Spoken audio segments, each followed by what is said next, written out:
তাহলে ফাইনালি আমাদের দেখা হয়ে গেল, তাই না? হ্যাঁ, কিন্তু তুমি এমন ফাঁকা জায়গা কেন আনলে বলো তো? তোমায় ফাঁকা জায়গায় নিয়ে আসলাম আমাদের যেন কেউ ডিস্টার্ব না করে, আর আমরা যেন আমাদের মতো একটু সময় কাটাতে পারি।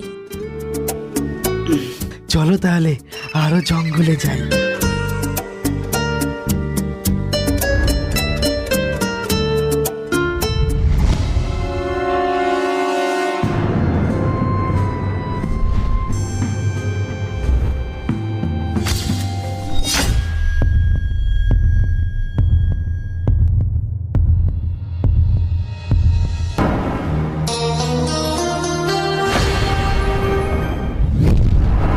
You ever feel at home, on my own, in the zone? That's the only way I know, feeling low, about to blow back up. Here I never let the down.